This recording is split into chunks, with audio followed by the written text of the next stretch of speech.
Well, hello to all of you, and welcome to the very first episode of Weekly Football Analysis. I am Saurabh. And guys, I'm Rahul. We are really excited about weekly football analysis because it's an attempt to present the world of football as a fan, as a die-hard lover of the sport. We don't claim to be experts or professionals, rather, those kids who fell in love with the game at a tender age and never look back. So even if you don't follow football much, you would be able to relate with our childlike enthusiasm towards the sport. We may be amateurs, but our love for the sport is not. Thank you for that heartwarming introduction, Rahul. But before we go ahead, we would like to extend our prayers and thoughts with Christian Eriksen and his family, his friends, the Danish team, and stay by all the fans around the globe for his speedy return to health. Yes, Saurabh. Although it was a scary incident, he's a tough lad who has come back strong and has stabilized in the hospital currently, where he was rushed to right at the halftime. Absolutely, Rahul. A massive thanks to all the players on the field, match officials, medical staff, and obviously the Finnish and Danish fans for that beautiful gesture of chanting his name throughout. Yes, we are aware that the Euro has already kicked off and we may be late to the party. But last night we just couldn't do our recording. After watching this incident, it has brought the entire football fraternity together. So yeah, well, it's still pretty early into the Euros.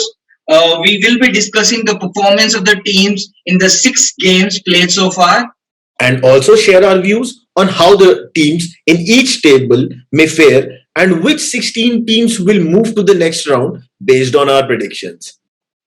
So stay tuned for all the discussions around Euro and watch till the end for our bonus content on Copa America that kicks off tonight, along with our predictions and favorites in the 47th edition of the South American Championship. Well, on Friday, we saw the 16th edition of UEFA Euro Football Championship kickoff. Although it's 2021, and you may be a little confused because this tournament still retains Euro 2020 as its name. It was earlier planned to happen last year and in the same month, but was postponed due to the pandemic.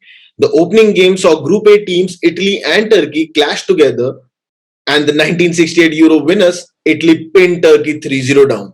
The Italians found themselves ahead due to an unfortunate own goal by Juventus's Demiral, and then Insigne and Immobile wrapped up the game. The tournament starter affirms my belief that this is going to be a high scoring tournament and Italians are not here for the participation prizes.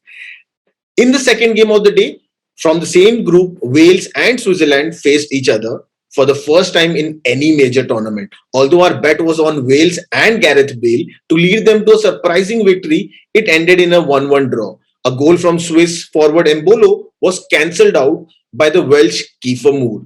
Watch out for both these teams as they try to tussle into that second and third slot in the table.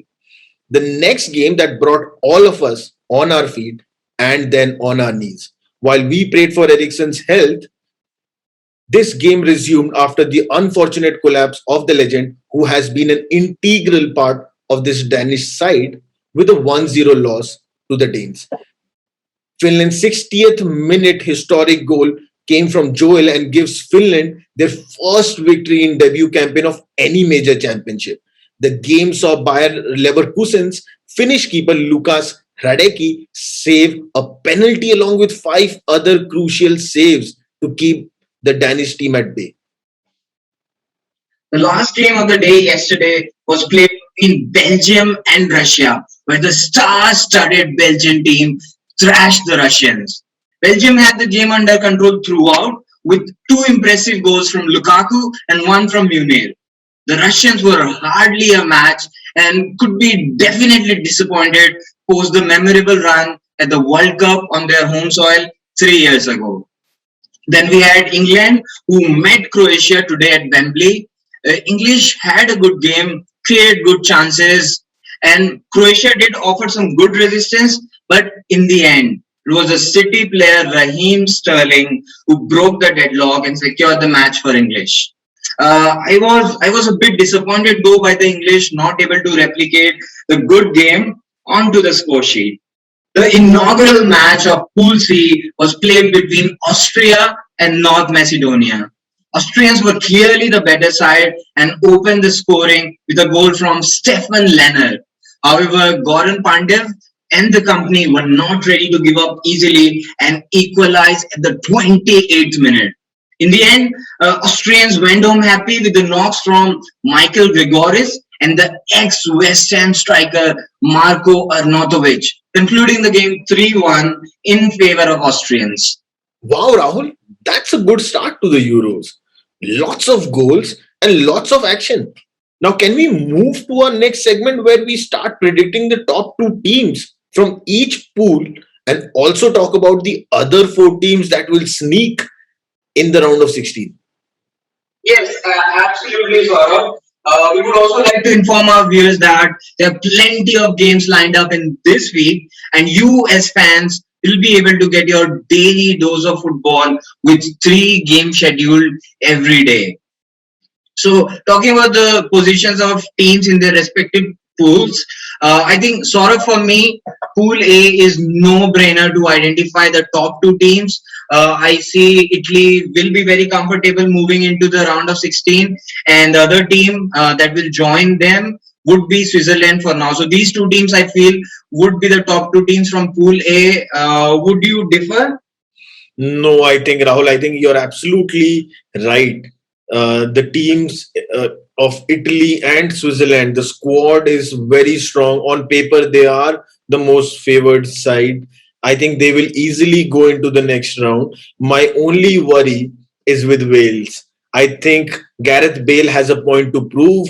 He wants to show that he's there on that big stage, a good performer. I think he can give Switzerland a little bit of trouble in that second spot. In the group B, Rahul, though, I feel Belgium and Denmark were my favorites to go into the next round. We know Denmark has recently lost their talismanic midfielder, Eriksson.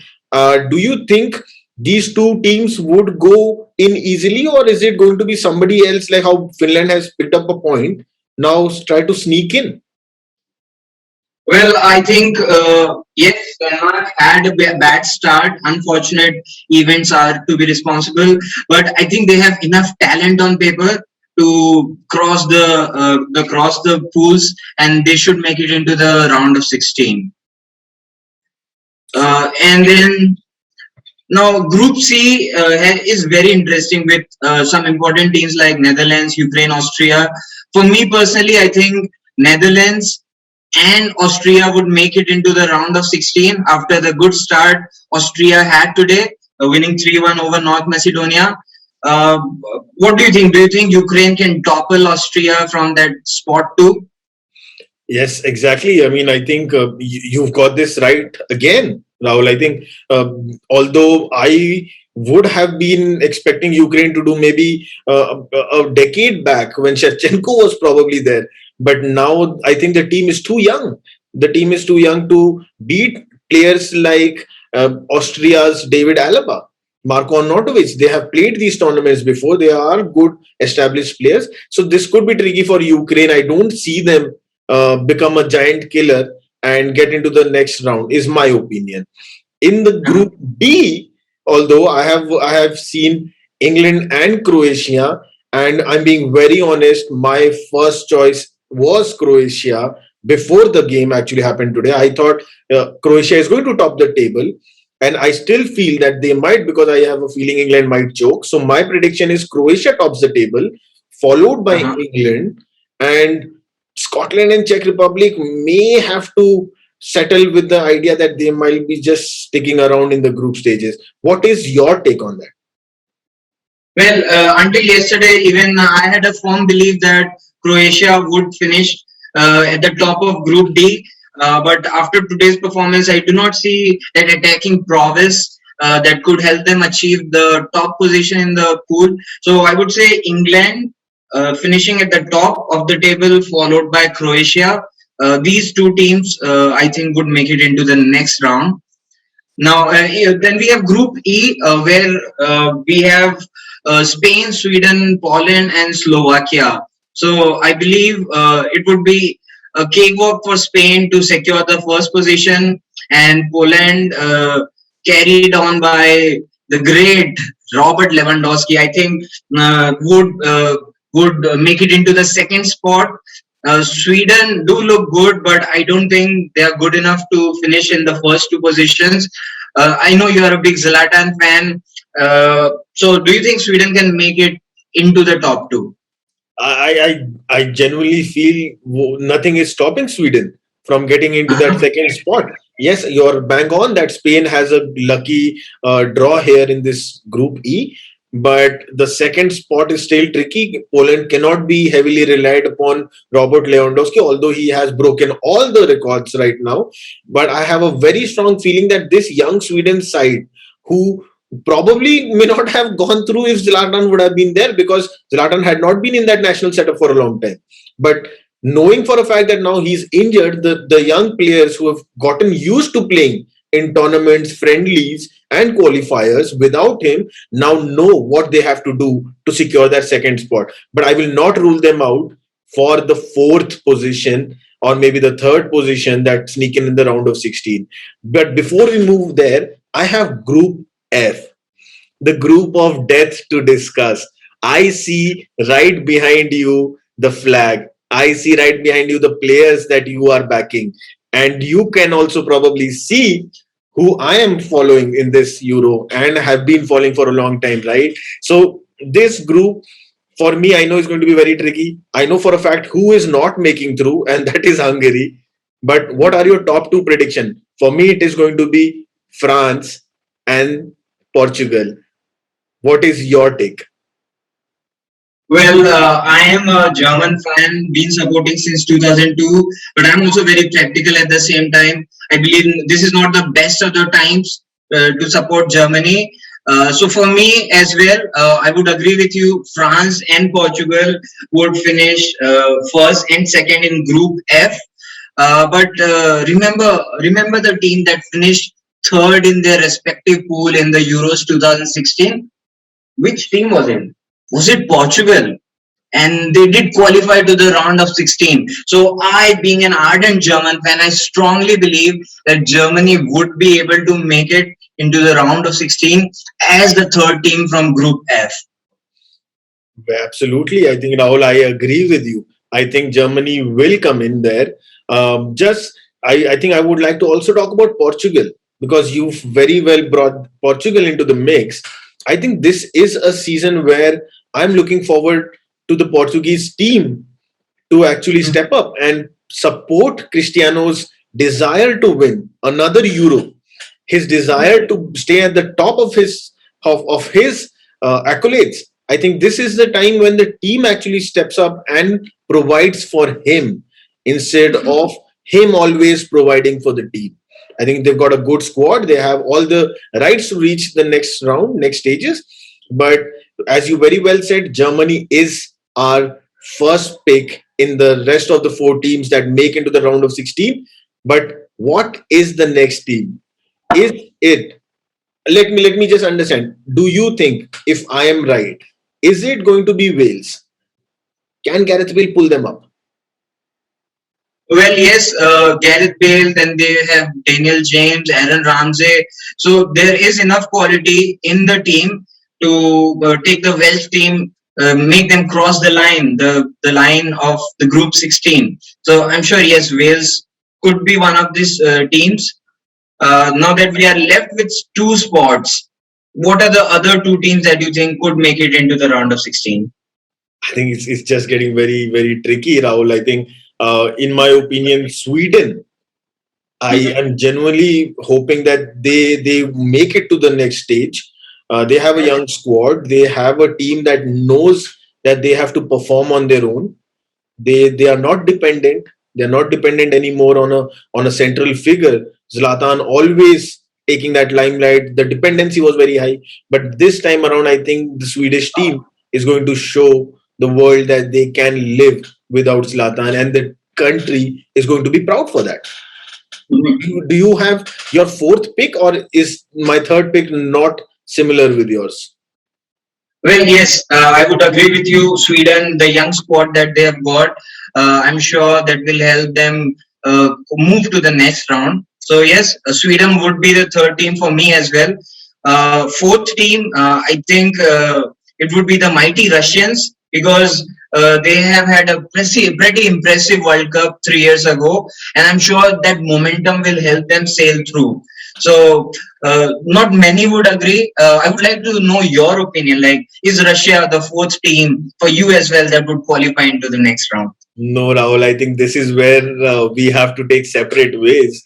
I personally feel this is the year where Scotland, Robertson, and Gilmore backed, who have played couple of good games, couple of momentary games in winning the Champions League. Those are very hard pressured games, so they know what happens in those games and in these tournaments. And although I understand that Russia had a fantastic run, but I somehow feel, for me, the fourth team or the giant killer this time could be Scotland. They may come in and upset a couple of other teams that we've already selected. Maybe Switzerland gets axed in the next round, and it could be by even Russia or Scotland. But my money is on Scotland making that, taking that 16th spot in the round of 16. So, Saurav, we have clearly different point of views when it comes to the 16 teams that are going to the next round from the Euros.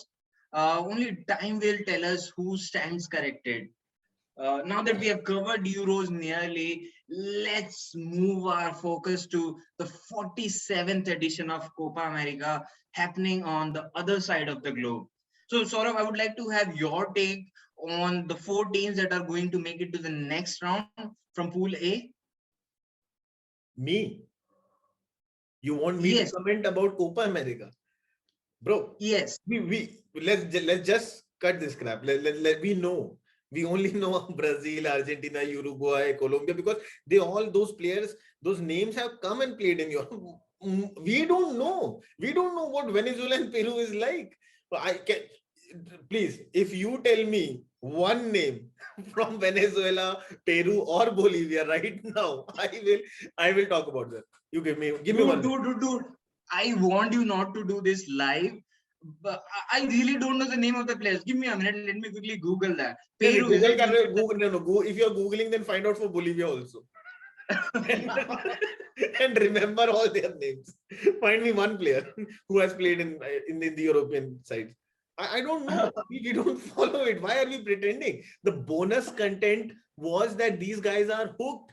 These dummies are still watching the video till the end. That was the bonus content. We made sure that they are there till 15-20 minutes with us. अरे वही तो idea है. I'm from marketing. That's what I do.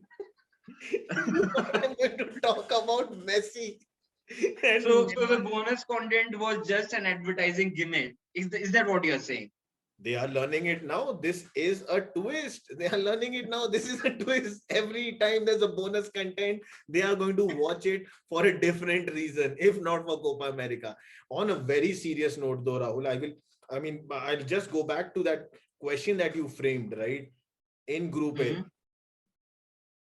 I don't know what are the teams. I don't know what are the teams. How do I tell you who are going to be the top four? And what is this Copa America? If only one continent is playing, which has only 10 teams, 10 countries, obviously four are going in. Yeah, what's there to discuss? Yeah, I I agree with you. We do not follow Copa America much, but yeah, at least Messi and Neymar, the two stars from the two teams. I guess Brazil and Argentina. We can put our money on Brazil and Argentina. we can, but I somehow don't think that we can disregard Uruguay. I mean, they have time and again come in and won. So if I say that Uruguay doesn't make it, I don't know if Suarez comes in from the back and bites me. I don't know that. I don't know that. I can't say it. If I say Cavani is old, then maybe United fans get offended. I don't think Copa America is the right bowl game for us to pitch in. I think easier it would be for us to identify the winner. Let's put our prediction on that. My money is on Brazil. Uh, because of Neymar and the team and the squad, and I think this is happening in their own backyard, so they might win it. What about you? Well, just like it would be difficult to bet your money on any other team apart from Brazil, because Copa America is being hosted by Brazil. They are star-studded. You could name all the 11 players. But do you really think we can take? We Who's their could right neglect back? right back. Wait. Okay, I cannot remember the name right now. But my point is yes, of course, Brazil are the hot favorites, but a team that has Messi, you cannot write them off. So I'm sure Messi. This could be the last That team dance. This had could be. Messi for such a long time, Rahul. That team had Messi for such a long time. I don't know what is wrong in that team. Maybe the fans have been now irritated with the fact. I genuinely want Messi to win it. I want him to pick up a major international trophy. But as you said, we never know. Football is football. You never know. Bolivia wins it this time. I don't know what to say. So, guys, that was our first episode of Weekly Football Analysis. I hope you got a good idea of Euros and Copa America as well. So, guys, do like the video, share it with your football friends, and subscribe to our channel. And yes, the most important thing, write in the comment section who do you think is going to win Copa America this. Rahul, I'm sorry, but I don't think nobody is going to comment there. I don't think. I think if anybody comments genuinely without going through Google and tells me 11 players from Bolivia or Paraguay, I think that will be the winner of our next lucky draw in the next bonus content. Who knows? I might comment from a different login ID. I want to win that trophy.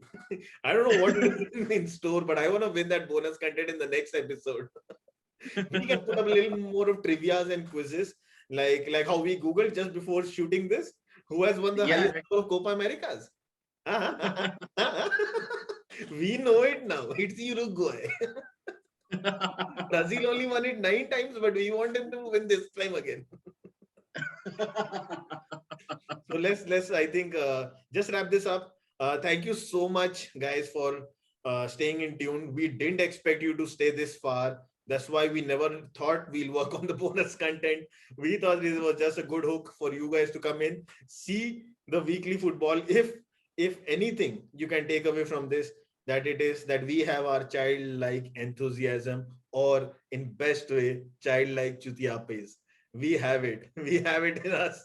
We are going to keep it with us in all our episodes. So stay tuned, if not for football, but for those bonus bakchodi. Thank you, guys. Time off. मैं क्या करूं, मैं अकेला रह गया screen पे.